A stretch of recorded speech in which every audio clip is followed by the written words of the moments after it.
are not endorsed by this station. Opinions expressed are not necessarily those of radio station KMET, its management, employees, or affiliates. It's time to steer the line. Touchdown! Sports betting, fantasy football, and the latest NFL news. Featuring Loudesmond, Christian Giordani, Rocky Giordani, and Jeremy James. Bet on us to make you a better better. What? Let's get ready to steer the line. Good afternoon, folks. Welcome to another segment of Steer Line. I am your host and stats expert, Christian Giordani. The man who was just coughing up right next to me was Jeremy James. Below him is Loudesmond, our professional handicapper, and the man who's apparently not there is Rocky Giordani, our ex-professional athlete. Fellas, the Super Bowl's in 2 days. I know you guys aren't that excited, but come on, it's the Super Bowl. Bah humbug. Rocky's muted. You're muted again, Pop. That's okay. Just keep going. Lou-Desmond, how many future Hall of Famers are playing in this game? Quick guess. No clue. At least two, three, four, five, four, six, five, seven, about 10. five, okay. for sure. So the automatic is Patrick Mahomes and McCaffrey and Kelsey. Both tight ends. and Kelsey. Kittle. Then you got the left Chris tackle, Jones. The left tackle, Trent Williams. Chris Jones, Probably Jones. Bosa. Probably Fred Bosa. Warner. Fred Bosa. Warner, Yeah. Joey Eric Bosa. Armstead. Yeah, Nick Maybe. Armstead. Eric Armstead, maybe. Eric Armstead, yes. Yeah. Debo Samuel. Creed Humphrey.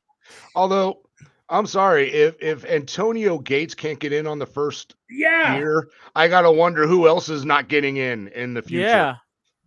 That was insane. I'm a Raider fan, and I think the man was snubbed.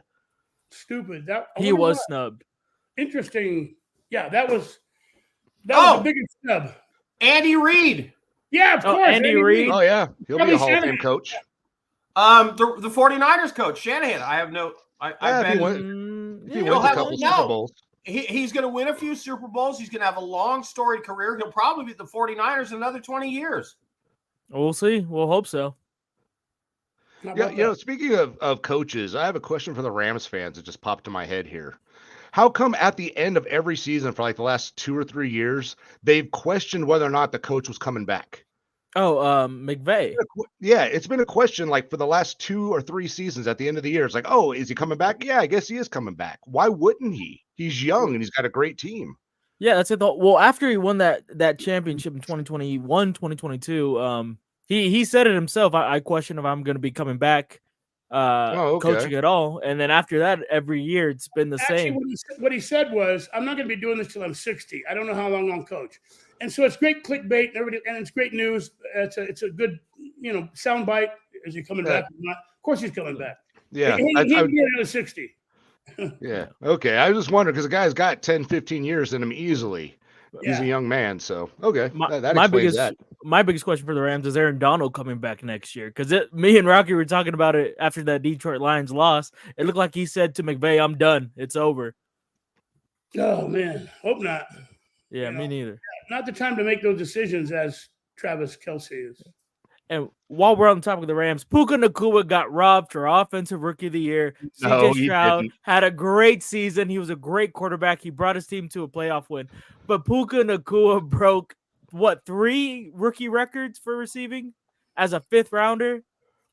Yeah, but he didn't lead the league in passing yards per game as a rookie for the first time ever. Yeah, and TD per interception ratio. No, he had a great... A lot of the other, I think, awards were solid. I think Joe Flacco deserved it, either him or Baker. Nothing against DeMar Hamlin, but I'm glad he didn't end up winning it for not really playing this season. I called Joe Flacco. Yeah. What did he say? He called Joe. Oh, okay. Never mind. He didn't answer. Joe didn't answer. But the only thing I thought that was bad is I read that Max Crosby didn't get even one first place vote for Defensive Player of the Year when he had better numbers than the guy who won. I got a bone to pick with Myles Garrett winning Defensive Player of the Year. I think T.J. Watt got snubbed. He had more quarterback hits, more sacks, more So did Max. more And rushing. Crosby had more than Crosby had more than both of them. Yeah. But it's a bit of a popularity contest. And I got to tell you, the guy who I think has the worst look in the league right now is the guy who won the league MVP. Yeah. Lamar Jackson was horrible in the most important game of the season. Terrible. And all the stuff that I've always said about him, he's got a 5-cent head. He folds up in big games. He can't throw the ball outside the numbers. He's got a terrible deep pass. He's not a good timing passing quarterback either. All those things showed up in that game and made me look like a genius. We talked about that, Lou, Christian and I, about, Lou says Lamar can't throw the ball downfield. He'd been doing it pretty good. We actually talked about that. He'd been throwing pretty good this year. And then in the final game, he overthrew 21 points. He overthrew at least 21 points. The most important game of his career. He folded under pressure. And he couldn't hit a long his mechanics are terrible. He's throwing sidearm. He's throwing almost underhanded. He's not setting his feet. It was just bad. And it looked to me, I'll go back. Watching that game, he had many opportunities where he could have run. And instead, he stayed there in the pocket and then had to throw a desperation pass. And I think the worst interception I saw all season was the interception he threw into the end zone. Triple coverage, bad decision all around. And no one's knocking Lamar Jackson. He's a MVP caliber quarterback. No, I'm knocking him. He's not an MVP caliber quarterback. Well, he's a great quarterback. He's a top. He is an MVP caliber athlete. In the regular season, he was a great quarterback. He led the league in pocket percentage. Passing if I was coaching a team, I would take Brock Purdy over Lamar Alexander. Lamar. You mean Lamar Jackson? I mean Lamar Jackson. Sorry, Lamar Alexander was a Republican. Wasn't Lamar Alexander the vice president under Joe Biden? Yes. Sorry, Lamar Alexander was a Republican senator. My bad. Lamar Jackson. Yeah. Huggy Bear. Lamar. Yeah. Well, yeah. Lamar doesn't play well in the playoffs. We've seen that. Every time they make the playoffs. So he may put up stats. He may be fun to watch and exciting and everything, but I have to agree with Loud a bit. He's a better athlete than he is a quarterback, and I don't think he's ever going to win a Super Bowl. No, he gets high on athleticism all year long. If I was the Ravens, I would seriously be considering trading him. Yeah, and let's not forget, remember at the beginning of this offseason or last offseason, he wanted the big contract. He complained for OBJ. He wanted them to draft a wide receiver in the first round. He has 2 top 15 tight ends in the league. Mark Andrews and the other kid's name is guiding me. He got Isaiah Likely. Isaiah Likely. He has one of the better offensive lines in the league and the best defensive league. He had everything he wanted handed to him this year. He was one game away from the ultimate goal, the Super Bowl, and he imagine what Derek Carr could have done with that. No. I can't hear you. I'm leaving. 20. How many weeks has it been? How many weeks? I'm gone. We're done. It's been a good show. We'll see you guys next week. Nobody in New Orleans is even talking about Derek Carr right now. Nope. Derek Carr, they want him gone. They realize he's not the problem. Is he there are done? many other holes that team needs fixed. He'll never make another playoff game in his career. No, not true. Yeah. He has a better shot at winning a Super Bowl than Lamar Jackson. Baker has a better shot at winning Super Bowl than Derek Carr. And Cam Newton, by the way, can shut up. I'm sick of hearing from him this week. He's a guy who, you want to talk about athletically gifted. And he's a guy whose career, remember that first game he played? Didn't he break like every rookie quarterback record in that game? Yeah. So like 35 passes for 550 yards, 5 touchdowns, something crazy. And then all the preening and the Superman BS and then pouting after losses. And he flushed himself out of the league. And he's going to crap all over Brock Purdy? All Brock Purdy has done is, I don't know, how many games has he lost in 2 years as a starter? 5? I think about Five. 5, 4, 6. Yeah, Yeah, 5. And 3 of them, he didn't have his starting running back, his best overall offensive weapon, and his starting left tackle. And the other one, he tore his meniscus. MCL. I'm sorry. The Philadelphia game is not his loss. He tore a ligament in his elbow. His UCL, yeah. Quarter. But he started that game, so yeah, it's his loss. Yeah, 100%. Cam Newton there's how many quarterbacks starting quarterbacks in the league? 32? Well, 32. Cam Newton isn't one of them. Isn't one of them. And Brock Purdy shut him down, man. That was nice. Purdy's been great this week as far as holding up under the scrutiny and, calling someone a system quarterback. Oh, you mean he executes the offense the way it's designed? Yeah. Wow, imagine that. Not just any offense, Lou. Tell him what kind of offense he runs. What kind of offense is he running? A really good one. Oh, super complicated. I mean complicated. One that Lamar Jackson wouldn't even understand. Sorry. Everyone's talking about Brock Purdy being a check down quarterback. Yeah. He's number 1 in the league with deep ball passer rating. And against pressure, against the blitz, he's the best in the league. He is. I think a lot of people just don't want to give him credit because he is a 7th round pick and came out of nowhere and nobody knew who he was. Nobody predicted his career to be superstardom. So now everyone's trying to just nitpick. The kid is good. He's very good at what he does. He's in the perfect offense for him. And by the way, he's out to let's not forget, the 49ers had a number 1 draft pick that they had invested 2 or 3 high round draft picks in going up to get in Trey Lance. Yeah. They had a 1st round draft pick in Darnold.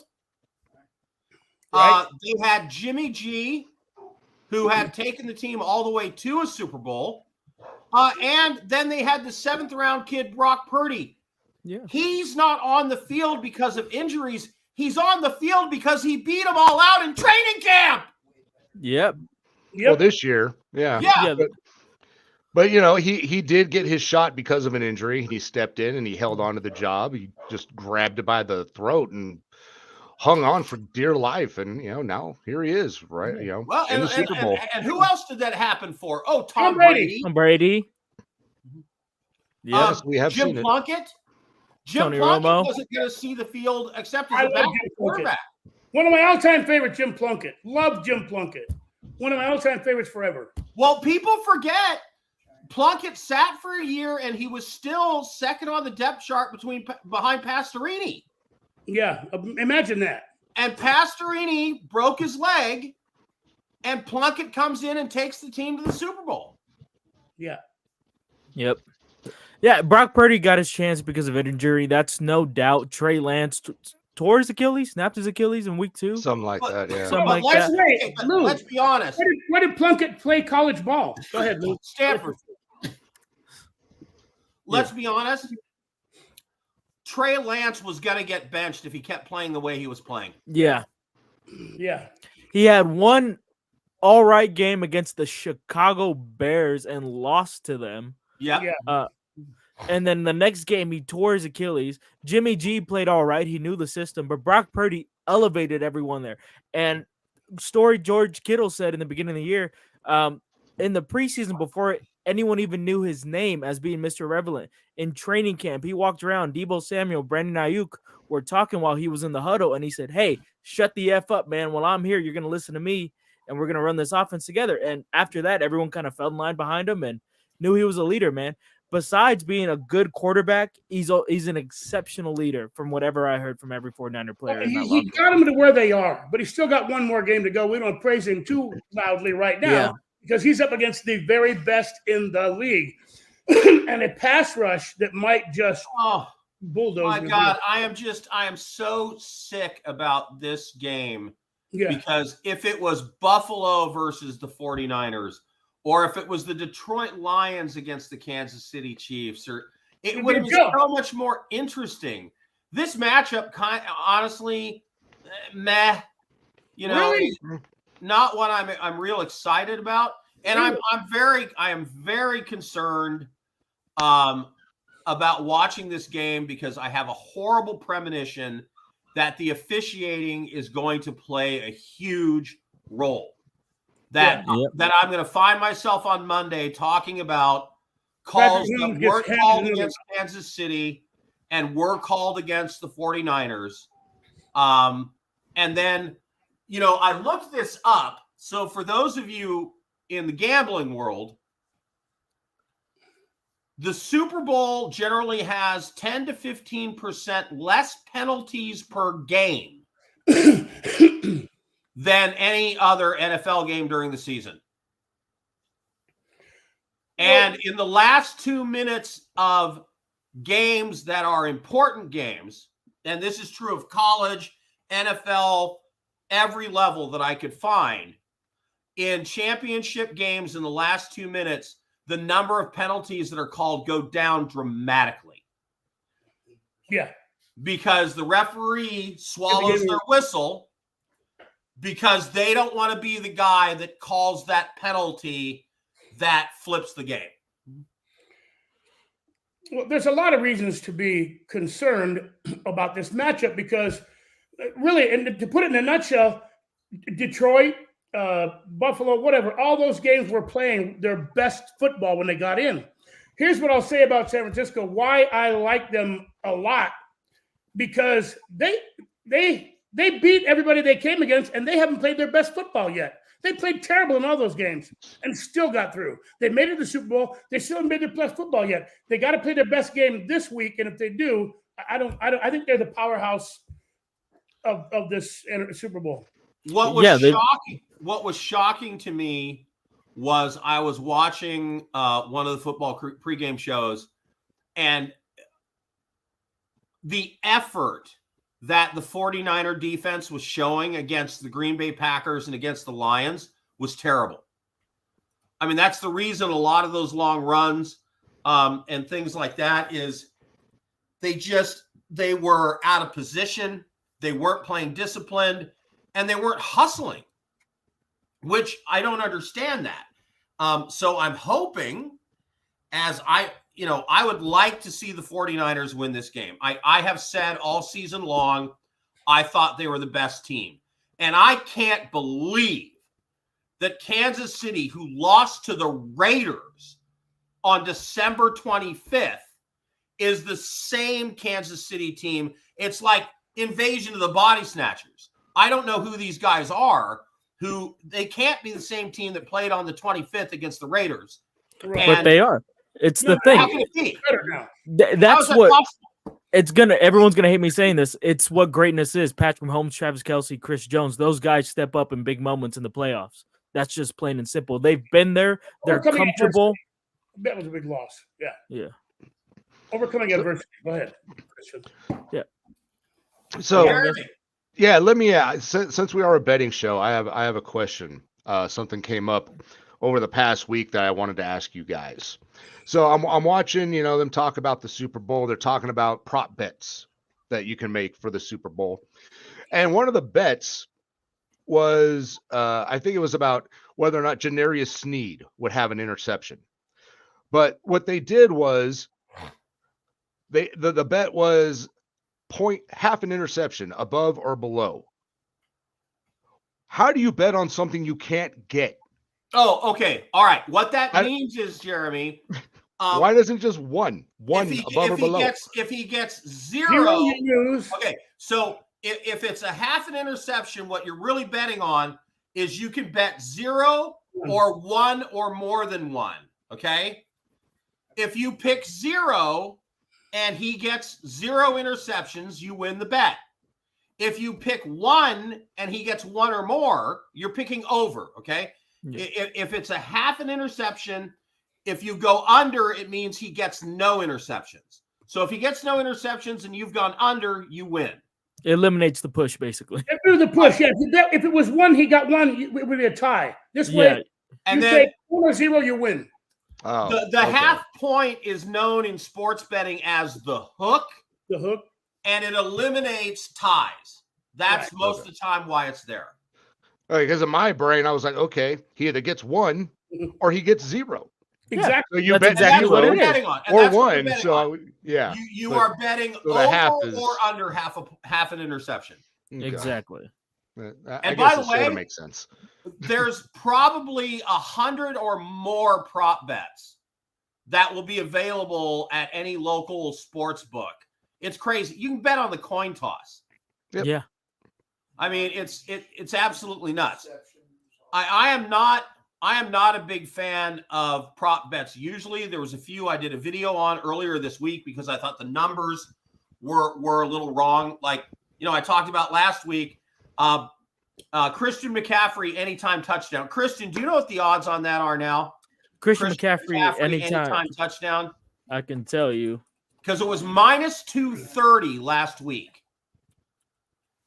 And my thought on that was he's going to score a touchdown in this game. So you put up $200. Minus 225. What?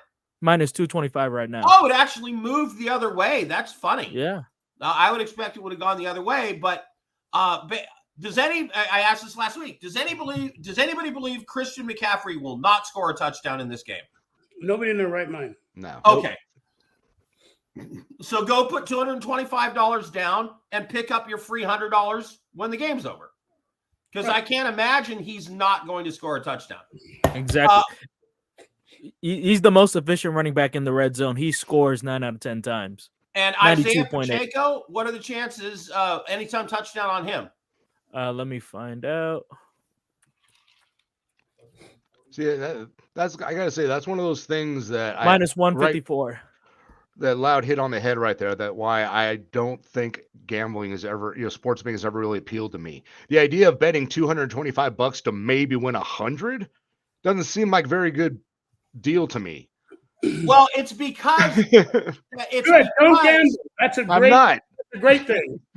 Right. But it's because it's so unlikely that he won't score that they're basically extracting more out of you so that they don't lose as much, and in case it goes the other way. Isaiah Pacheco is only minus 125? 154. 154. I'd put up $150 to win 100 that Isaiah. I mean, I think those are two great prop bets. He's so plus 500 for first touchdown, which I really like. You invest $400 and you get 200 back if both of the starting running backs score. If I'm making a bet with someone that they don't score are almost nothing. If I'm making a bet with someone for $400, they better be putting up $400 too. Yeah, exactly. You know what I mean. Okay, so let's look at this. Brandon Ayuk, anytime touchdown. Christian. Got you. It is Brandon Ayuk, minus 115. Oh, wow. So they figure they're going to be passing touchdowns, not running touchdowns. George, okay. Who is a backup receiver? Oh,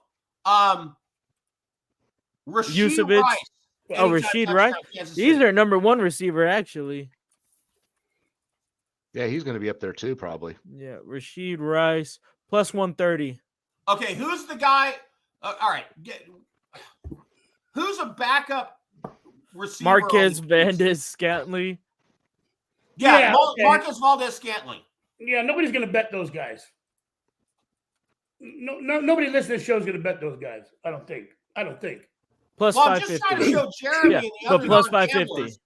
If you want, you can take a higher risk for a higher reward. But if you're going to get somebody who's going to be like plus 500, it's going to be like the fullback on the 49ers, right? Yeah, Kyle Yusevich. All right. We got just a few minutes left. I think we got to go to picks. Loud, what's your pick, Lou? What's your pick? I don't like this game at all. I just can make you feel better about it. Kansas City +2.